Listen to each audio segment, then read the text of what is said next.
नमस्कार साथियों, स्वागत है एक बार फिर से आप सभी का आपके अपने YouTube चैनल मैथ्स वाले गुरुजी पर। साथियों, देश भर की केंद्र स्तर पर और राज्य स्तर पर जितनी भी शिक्षक भर्तियां होती है, जितने भी विषय के स्टूडेंट्स हैं, उन सभी के लिए एक विषय हमेशा से कॉमन रहा है और वो कॉमन विषय है साइकोलॉजी, मनोविज्ञान, जिससे 30 प्रश्न जो है पूछे जाते हैं।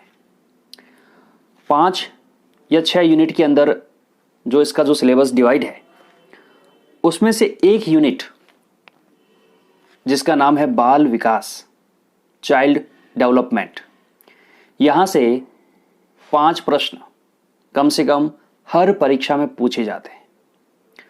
आज इस वीडियो के माध्यम से बाल विकास को बहुत ही शानदार तरीके से उसके जितने भी क्वेश्चंस बन सकते हैं, जो भी उसके तथ्य है, उन सभी को समावेशित करके एक बहुत ही शानदार तरीके से एक कहानी के माध्यम से हम सीखने वाले हैं, जहाँ पे कुछ याद करने का रहेगा, उसको हम ट्रिक से याद करेंगे।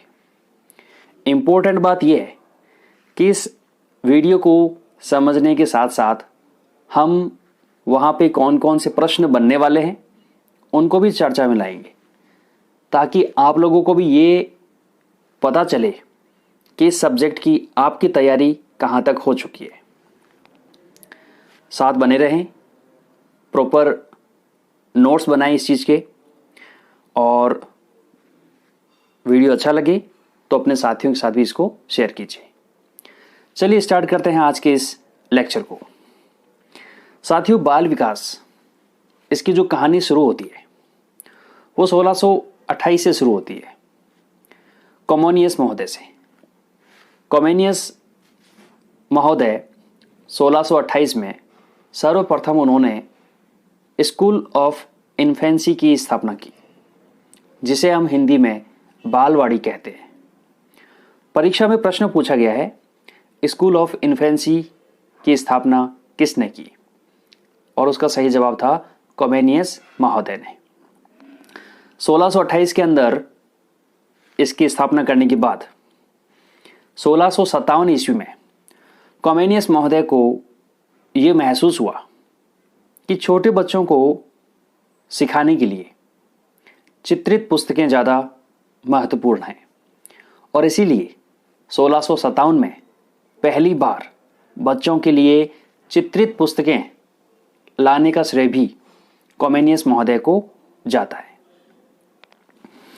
तो इस प्रकार से ये जो कॉमेनियस महोदय का जो पार्ट है, यहाँ से एक ही प्रश्न पूछा जाता है बार बार, और वो है बालवाड़ी या स्कूल ऑफ इन्फेंसी की स्थापना किसने की? सही जवाब होगा कॉमेनियस महोदय। कॉमेनियस महोदय के बाद काफ़ी लंबे समय के बाद पेस्टोलॉजी महोदय आए। पेस्टोलॉजी महोदय, इन्होंने 1774 में 1774 ईस्वी के अंदर अपने छोटे से बच्चे पर, जो लगभग 3.5 साल का था, उसकी दिनचर्या को अच्छे से देखा, उसका निरीक्षण किया, क्या कर रहा है, कैसे कर रहा है, कैसे सीख रहा है, और उन सबको समावेशित करके एक बेबी बायोग्राफी की रचना की। बेबी बायोग्राफी, परीक्षा में प्रश्न पूछा गया है, बेबी बायोग्राफी की रचना किसने की? और उसका सही जवाब था पेस्टोलॉजी।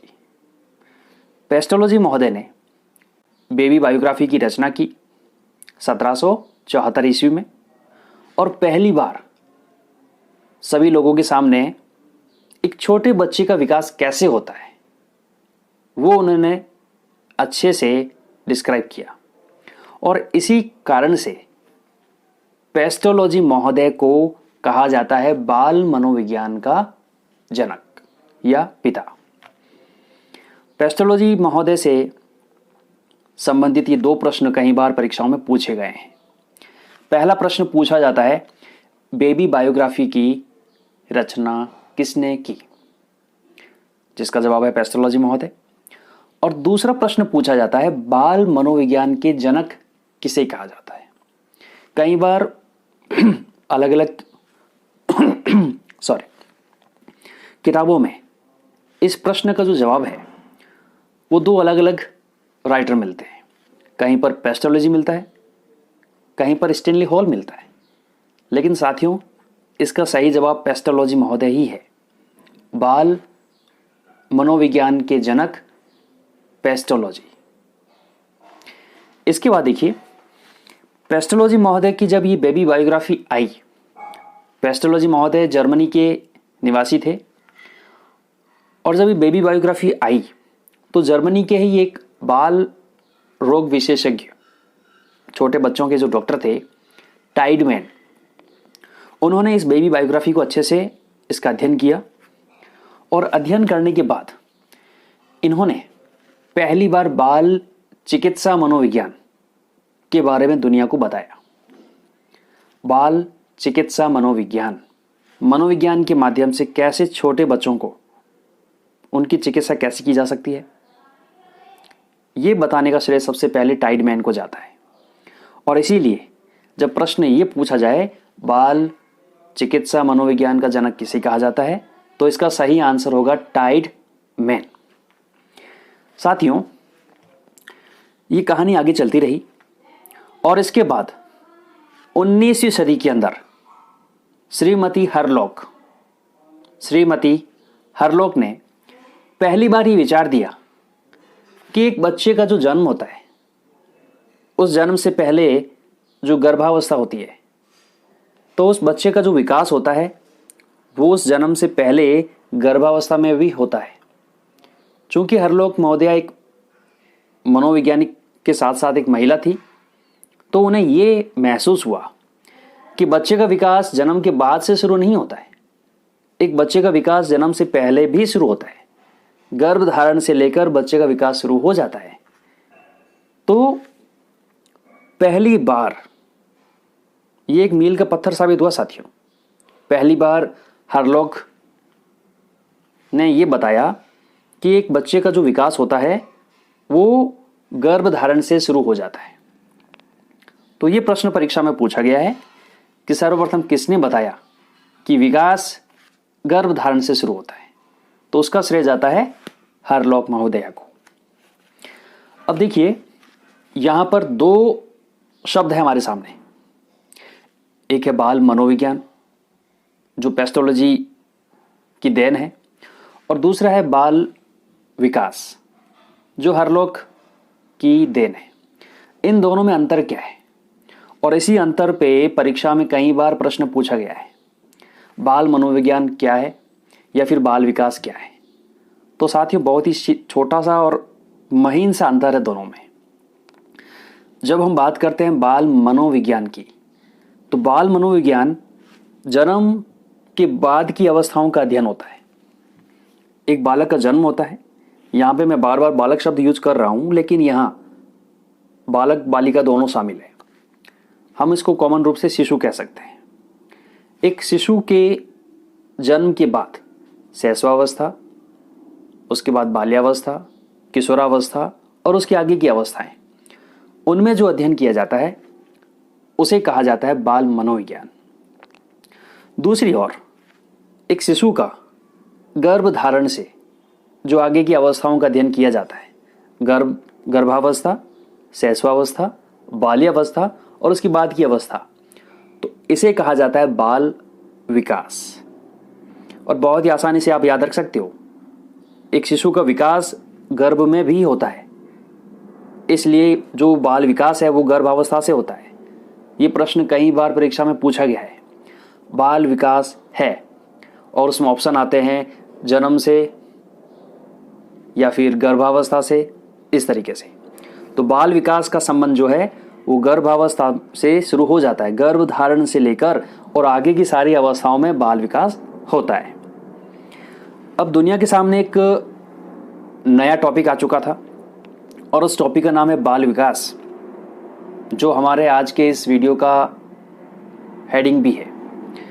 जब बाल विकास की बात आई साथियों, तो अलग अलग मनोवैज्ञानिकों ने इस बाल विकास को परिभाषित किया और इसको परिभाषित करने का सबसे पहले जो श्रेय जाता है वो जाता है बर्क महोदय को। और ये प्रश्न भी पूछा गया है कि बाल विकास को सर्वप्रथम परिभाषित किसने किया, और 4 ऑप्शन थे और सही उत्तर था उसका बर्क महोदय। अब यहां पे साथियों 2 डेफिनेशन है जो परीक्षाओं में बार बार पूछी जाती है बाल विकास से संबंधित। पहली डेफिनेशन देखिए, जन्म पूर्व की अवस्था से लेकर परिपक्वता की अवस्था तक का अध्ययन बाल विकास होता है। यह हमारी पहली परिभाषा है। जन्म पूर्व की अवस्था, जन्म पूर्व यानी गर्भ अवस्था जो होती है, वहां से लेकर परिपक्वता की अवस्था, जब एक शिशु परिपक्व हो जाता है वहां तक की अवस्था का जो अध्ययन किया जाता है उसे बाल विकास कहा जाता है। और दूसरी जो परिभाषा आती है वो आती है गर्भ अवस्था से लेकर जन्म के बाद किशोरावस्था तक का अध्ययन बाल विकास कहलाता है। 2 परिभाषाएं हैं, इनको देने वाले कौन हैं ये हमें याद होना चाहिए और एक छोटी सी ट्रिक के माध्यम से हम इसको याद रखेंगे। साथियों, अगर हम बात करें पहली डेफिनेशन की, जन्म पूर्व की अवस्था से लेकर परिपक्वता तक, जो इसमें कीवर्ड है वो है परिपक्वता। निश्चित तौर से जब भी विकास की बात आएगी तो विकास गर्भधारण से शुरू होगा। अगर गर्भधारण से शुरू नहीं हो रहा है तो वो विकास की परिभाषा गलत है। अब ये विकास की परिभाषा 2 लोगों ने दी है, एक दी है बर्क महोदय ने और एक दी है क्रो एंड क्रो ने। अब कौन सी परिभाषा किसने दी ये हम कैसे याद रखेंगे? तो साथियों, दोनों परिभाषाओं में एक एक कीवर्ड हमें याद रखना है। पहली परिभाषा का जो कीवर्ड है वो है परिपक्वता। साथियों, एक मिठाई होती है, मेरी फेवरेट भी है, काजू कतली, और इस तरीके से जो पहली डेफिनेशन है जन्म पूर्व की अवस्था से लेकर परिपक्वता की अवस्था तक का अध्ययन बाल विकास होता है, ये डेफिनेशन बर्क महोदय की है। कि जो इसकी दूसरी डेफिनेशन है गर्भावस्था से लेकर जन्म के बाद किशोरावस्था तक, कीवर्ड रहेगा यहां पे किशोरावस्था। किशोरावस्था और क्रो एंड क्रो दोनों में जो कॉमन है वो है इनकी शुरुआत क से हो रही है। क्रो एंड क्रो किशोरावस्था, परिपक्वता बर्क महोदय। इस तरीके से 2 परिभाषाएं हैं। यहां से जो प्रश्न पूछे गए हैं 3 प्रकार के। पहला प्रश्न पूछा जाता है बाल विकास को सर्वप्रथम परिभाषित किसने किया? सही जवाब होगा बर्क। और 2 प्रश्न इनकी परिभाषा से संबंधित पूछा गया है। बाल विकास जन्म पूर्व से परिपक्वता तक के अध्ययन को कहा जाता है। तो परिपक्वता यानी काजू कतली पक चुकी है, उस पर हमने क्या लगा दिया है? बर्क लगा दिया है। बर्क महोदय की परिभाषा है। और दूसरी परिभाषा है गर्भावस्था से लेकर जन्म के बाद किशोरावस्था तक। तो किशोरावस्था से के याद रहेगा, क से क, क्रो एंड क्रो की ये परिभाषा है। साथियों, इस तरीके से ये बाल विकास की जर्नी शुरू होती है। लेकिन यहां तक आते आते ये जो बाल विकास है ये अब तक केवल मनोवैज्ञानिकों के बीच में इसका खेल चल रहा था। बाल विकास ये है, बाल विकास वो है, ये केवल मनोविज्ञान आपस में जो भी वैज्ञानिक थे उन्होंने ये डिस्कस किया। लेकिन एक मनोवैज्ञानिक जिनका नाम था स्टैनली हॉल, अमेरिका के प्रसिद्ध मनोवैज्ञानिक, उन्होंने ये सोचा कि इस मनोविज्ञान का फायदा तभी होगा जब माता पिता के पास, पेरेंट्स के पास में इस विकास की परिभाषा को, इस मुद्दे को हम पहुंचा सकें। और इसीलिए 1893 1893 अमेरिका से स्टैनली हॉल ने बाल विकास आंदोलन की शुरुआत की। बाल विकास आंदोलन की शुरुआत की स्टैनली हॉल महोदय ने 1893 ईस्वी में अमेरिका से।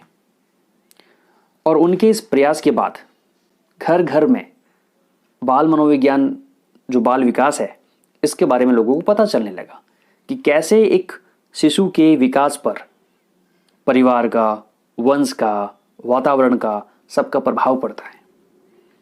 और यहाँ से बाल विकास में क्रांति आ गई। और इसीलिए स्टेनली हॉल महोदय को बाल विकास आंदोलन का पिता कहा जाता है। बाल विकास आंदोलन का पिता। और इससे पहले हमने क्या पढ़ा था? बाल मनोविज्ञान का जनक। बाल मनोविज्ञान का जनक पेस्टोलॉजी महोदय को कहा जाता है और बाल विकास आंदोलन का जनक कहा जाता है स्टेनली हॉल को। और एक परीक्षा में यह भी आया हुआ है, बाल अध्ययन का पितामह किसे कहा जाता है? बाल अध्ययन का पितामह किसे कहा जाता है? तो उसका सही जवाब भी स्टेनली हॉल होगा। तो स्टेनली हॉल के इस छोटे से कंटेंट में से जो प्रश्न पूछे जाते हैं, पहला प्रश्न पूछा गया है, बाल विकास आंदोलन के जनक कौन है? Stanley hall. या फिर बाल अध्ययन का पितामह कौन है? Stanley hall. और दूसरा प्रश्न पूछा गया है, बाल विकास आंदोलन की शुरुआत किस देश से हुई है? बाल विकास आंदोलन की शुरुआत कौन से देश से हुई है? तो उसका सही जवाब होगा अमेरिका। अगर हम भारत के परिप्रेक्ष्य में बात करें कि भारत में इस बाल मनोविज्ञान या फिर बाल विकास की शुरुआत कब हुई, तो साथियों याद रखें, इसकी शुरुआत होती है 1930 में। भारत में बाल मनोविज्ञान, बाल विकास की शुरुआत कब होती है? 1930 ईस्वी में। अब जन सामान्य के अंदर, सभी मनोवैज्ञानिकों के अंदर ये क्लियर हो गया था कि हाँ, बाल विकास नाम से भी कुछ होता है। अब बात थी कि इसको कैसे परिभाषित किया जाए, कैसे ये परिभाषित किया जाए कि एक बच्चे के बाल विकास को हम समझ पा रहे हैं। अब ये समझना था कि कैसे एक बच्चे के विकास में किस किस की भूमिका महत्वपूर्ण है। और इसको समझाने के लिए जो परिभाषा दी गई, वो परिभाषा कुछ इस तरीके से थी कि एक बालक के विकास में उसके वंशक्रम और उसके वातावरण दोनों का प्रभाव सम्मिलित होता है। और ये परीक्षाओं में प्रश्न कई बार पूछा गया है। बालक का विकास प्रभावित होता है, और उसमें ऑप्शन होता है वंशक्रम, वातावरण, दोनों। तो सही जवाब है दोनों। एक बालक का विकास जो होता है वो निश्चित तौर से उसके वंशक्रम से भी प्रभावित होता है और उसके वातावरण से भी प्रभावित होता है। और इसको बहुत ही शानदार तरीके से समझाया वुडवर्थ महोदय ने। वुडवर्थ महोदय क्या कहते हैं, देखिए। बालक के विकास में उसके वंशक्रम तथा उसके वातावरण की महत्वपूर्ण भूमिका होती है। साथ ही उन्होंने परिभाषा दी कि जो ये विकास होता है, ये वंशक्रम और वातावरण का गुणज होता है। क्या होता है? गुणज। ये परिभाषा परीक्षा में पूछी गई है। विकास वंशक्रम तथा वातावरण के गुणनफल को दर्शाता है। ये परिभाषा किसके द्वारा दी गई है? और इसका सही जवाब है वुडवर्थ महोदय। इसको भी आप बड़ी आसानी से याद रख सकते हो। यहां पर विकास, वंशक्रम, वुडवर्थ, वातावरण, सब के सब व से स्टार्ट हो रहे हैं साथियों। तो परिभाषा देने वाले कौन है? वुडवर्थ। व से बात कर रहे हैं हम विकास की। विकास बराबर वंशक्रम गुणा वातावरण। तो चारों ही जो वर्ड है उनमें शुरुआत व से हो रही है, और इस तरीके से आप इस परिभाषा को याद रख सकते हो। वुडवर्थ ने क्या कहा? विकास बराबर वंशक्रम गुणा वातावरण। अब साथियों, ये जो विकास की बात चली, तो इस विकास को समझाने के लिए अलग अलग मनोवैज्ञानिकों ने अलग अलग पुस्तकें लिखी और उसमें इस विकास को अच्छे से समझाने की कोशिश की। 3 पुस्तकें जो परीक्षा में आती रहती है, हम उनकी बात करते हैं।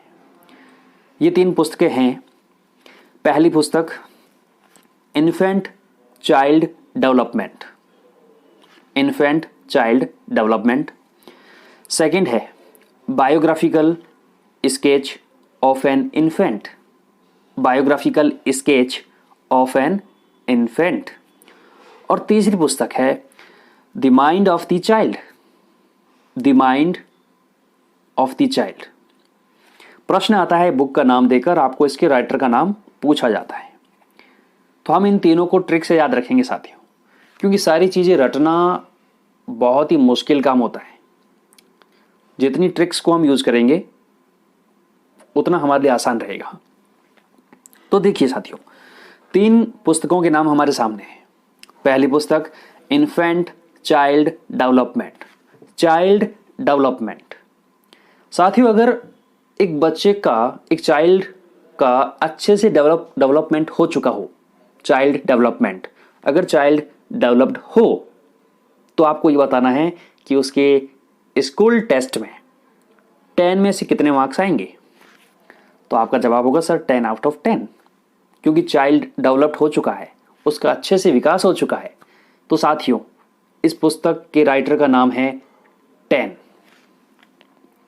यानी जब बच्चे का चाइल्ड का जब डेवलपमेंट हो जाएगा, चाइल्ड डेवलपमेंट, तो उस राइटर का नाम भी क्या है 10, क्योंकि बच्चा 10 आउट ऑफ 10 लेके आएगा। सेकंड पुस्तक का नाम है biographical sketch of an infant, biographical sketch. साथियों, स्केच किसे कहते हैं आप बड़ी शिद्दत के साथ जानते हैं। स्केच यानी किसी का चित्र उकेरना। और अगर किसी भूत का स्केच आपके सामने बना हो तो निश्चित रूप से आपको डर लगेगा, और आपको पता है डर के आगे जीत है, यानी डर के आगे विन है। तो इस पुस्तक के जो राइटर है उनका नाम है डार्विन। डार्विन कैसे याद रखोगे डार्विन को? इनकी जो बुक का नाम है उसमें लिखा हुआ है बायोग्राफिकल स्केच, स्केच यानी फोटो। और जब किसी डरावने फोटो को कोई देखेगा तो डरेगा, लेकिन डर पर अपने को जीत हासिल करनी है, हमें विन करना है उसको। तो Darwin, biographical sketch of infant. और जो हमारी तीसरी पुस्तक है the mind of the child, mind of the child. हर माता पिता की ईश्वर से प्रार्थना होती है, वो प्रेयर करते हैं कि उनके बच्चे का जो माइंड है वो अच्छा हो जाए। माइंड ऑफ द चाइल्ड, बच्चे का माइंड जो कैसा हो जाए, अच्छा हो जाए। ऐसी हर माता पिता की क्या होती है, प्रेयर होती है। तो इस पुस्तक के राइटर का नाम भी क्या है, प्रेयर। तो इस तरीके से 3 पुस्तक और उनके 3 राइटर, आप उनको कनेक्ट करोगे केवल कीवर्ड से। सब कुछ याद रखना बहुत मुश्किल है साथियों। तो अगर मैं आपसे कहता हूं माइंड ऑफ द चाइल्ड, तो आप कहोगे कि बच्चे का माइंड ऑफ द चाइल्ड, हमारे बच्चे का माइंड अच्छा हो जाए, इसके लिए हम ईश्वर से प्रे करेंगे, प्रेयर। बायोग्राफिकल स्केच, स्केच यानी फोटो, कैसा फोटो है, डरावना, डार्विन। और फर्स्ट चाइल्ड डेवलपमेंट, तो डेवलप्ड हो गया तो उसके नंबर आएंगे 10 आउट ऑफ 10, राइट। तो साथियों, अभी तक हमने जो डिस्कस किया है, यहां से किस किस प्रकार के प्रश्न बन सकते हैं वो सारे हमने अच्छे से डिस्कस किए हैं। उम्मीद है कि आपको यहां तक सब कुछ अच्छे से समझ में आया होगा। 3, 2, 1, jump!